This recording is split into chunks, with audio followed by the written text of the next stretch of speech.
Hello दोस्तों, कांग्रेसेर डॉली शर्मा ने भाजपा प्रवक्ता गौरव भाटिया की जमकर धुलाई की। पहलगाम अटैक पर आज के डिबेट में गौरव भाटिया विपक्ष को आस्तीन का सांप बता रहे थे। वे राहुल गांधी को बुरा भला कह रहे थे।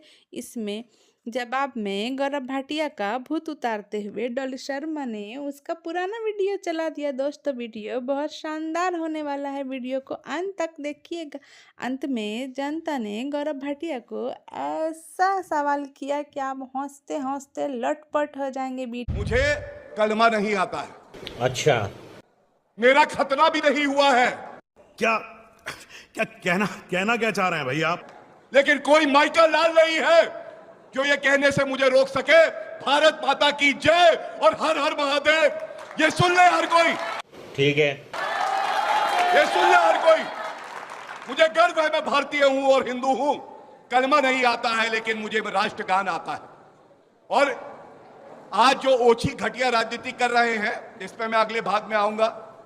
एक बात जरूर कहूंगा, ये समय ओछी घटिया राजनीति करने का नहीं है। अभी बदत है भाई, अभी बदत है।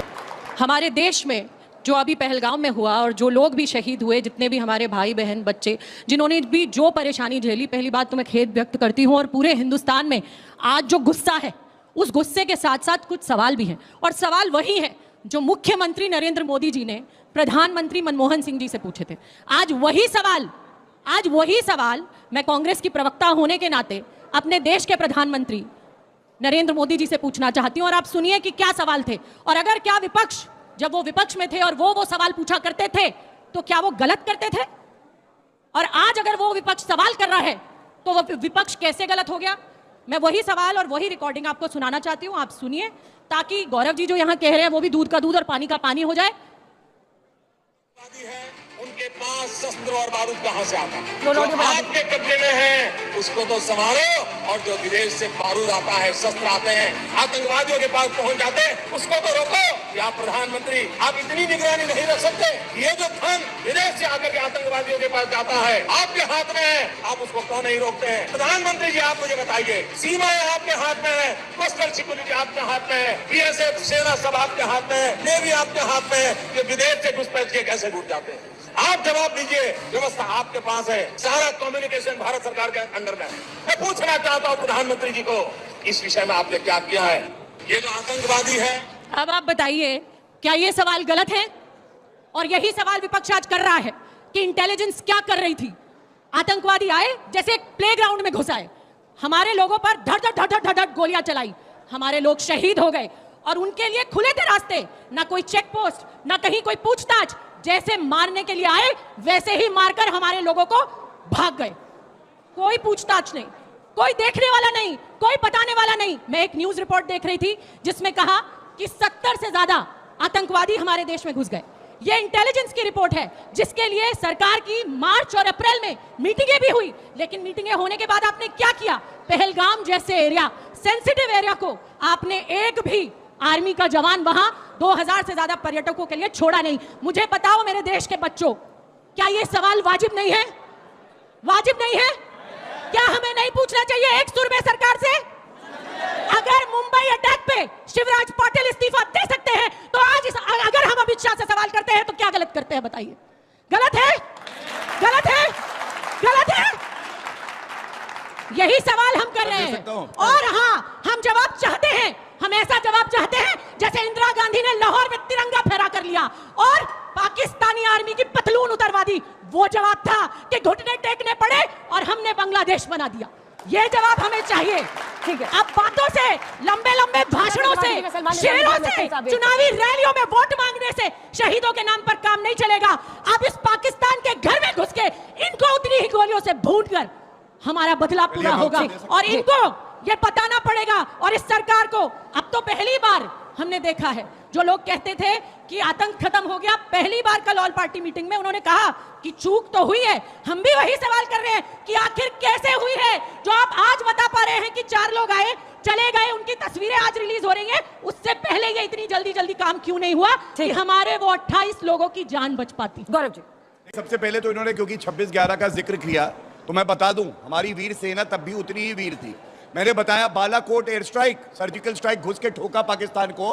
Fali Homi major air chief marshal थे यहाँ पे हमारे साथ, सेना के खड़े ऑफिसर भी बताएंगे। उन्होंने मनमोहन सिंह जी से कहा हम पाकिस्तान की सेना को नेस्तनाबूद कर देंगे, लेकिन कोई अनुमति नहीं दी। ये फर्क है। दूसरा सवाल कौन पूछ रहा है? अरे पहले रॉबर्ट वाड्रा से तो कहो, अभी तो चिता भी ठंडी नहीं हुई थी।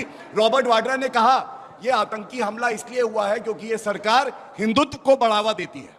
आतंकियों की गलती नहीं है, पाकिस्तान की गलती नहीं है। और दूसरी बात, क्योंकि देश का मुसलमान जो है ये कमजोर महसूस कर रहा है। हमने कांटों से जख्म नहीं खाए, हमने फूलों से जख्म खाए हैं। 26/11 का हमला हुआ, राहुल गांधी सुबह 3 बजे तक डांस कर रहे थे। अब आप बताइए, राहुल गांधी की ये न्यूज़ है। अभी तो मैं आपको बोला नहीं था। और कश्मीर जाने की बजाय चुनावी रैली बिहार में कर रहे हैं। मैं जवाब ले लूंगा। इनसे क्या मदद लेंगे? तो पीछे से खंजर मारते हैं आस्तीन के साथ, हम ही को डरते हैं।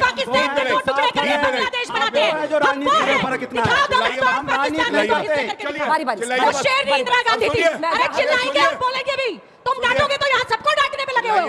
तुम्हारे डांट में आने वाले नहीं, जिनको डांटा वो नहीं डांट पा रहे हैं।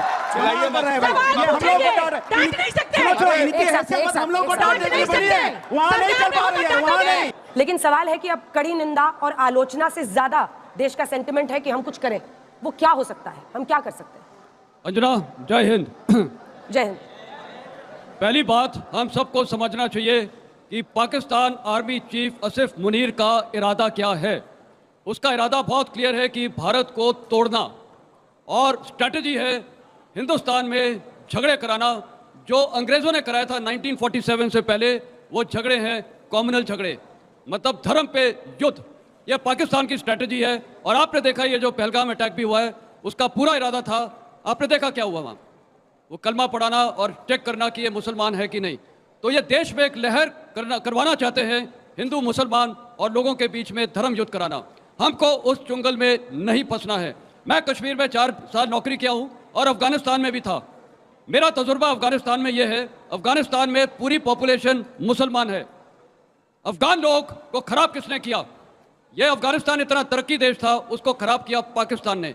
क्यों किया वो बात की बात है, लेकिन आज भी पूरा अफगानिस्तान पाकिस्तान को नंबर 1 दुश्मन मानता है, मुसलमान और मुसलमान। आप देख लिए, यही पाकिस्तान आज हमें तोड़ना चाहता है।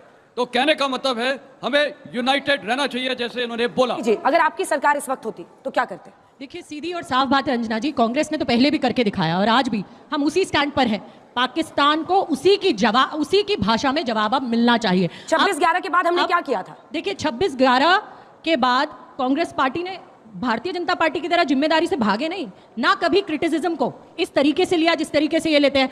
आप ही सारे चैनल बड़ी मुखरता से कांग्रेस की सरकार से सवाल पूछ पा रहे थे और जिम्मेदारी लेकर इस्तीफे भी हुए। और सीधी और साफ बात, हमने तो पाकिस्तान के 2 फाड़ किए, पहले भी किए। लाहौर में झंडा फहराया, उनको घुटनों पर लाकर खड़ा कर दिया, और हम आज भी तैयार हैं। हम तो ये कह रहे हैं, हम अपने हिंदुस्तान की सरकार के साथ खड़े हैं। आप जो भी निर्णय लें, जैसा भी लें, लेकिन अब मुंह तोड़ जवाब दीजिए। अब वो वक्त आ गया है। कभी नहीं कर सकते। आज जो बदलाव आया है मैं जरूर बताना चाहूंगा।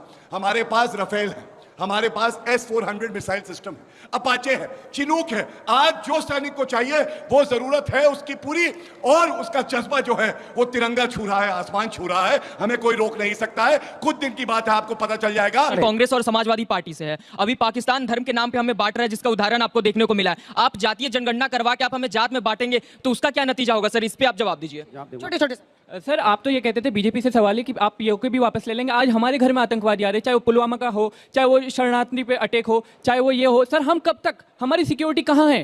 पुलवामा अटैक हुआ था तो सत्यपाल मरी गवर्नर जो थे वो बोले थे कि अगर ये हेलीकॉप्टर मिला होता तो अटैक नहीं होता, सब बच जाते। तो ऐसे ही यहाँ पे सिक्योरिटी कहाँ थी, क्यों हुआ अटैक? पहलगाम जैसे पर्यटन स्थलों पर क्यों सुरक्षा इतनी कमजोर रही, जबकि ये मतलब हमले के मेन लक्ष्य होते हैं? मेरा सवाल है कि पाकिस्तान को तो जवाब देना ही है, लेकिन सारे पार्टी जब एक साथ अभी भारत को लेकर एकजुट हुए हैं, तो इस समय मेरा ये सवाल है कि जो वहाँ का जो आतंकवादी का जो हमला हुआ वो लोकल्स के कनेक्शन के कारण हुआ, तो वो लोकल के कनेक्शन आतंकवादियों से, पाकिस्तानियों से टूटे, इसके लिए आप लोग क्या कर रहे हैं? ठीक है, बैठ जाइए। अभी इन्वेस्टिगेशन का आखिरी कड़ी आ जाए, उसके बाद। मेरा प्रश्न गौरव जी से है कि जो आतंकवादी है वो पूछते हैं कि आपका धर्म क्या है और उसके बाद गोली मारते हैं, और आप बात कर रहे हैं कि हिंदू और मुस्लिम की यहाँ पे बात कर रहे हैं, तो आप भी कहीं ना कहीं वही काम नहीं कर रहे हैं? वाह क्या सीन है।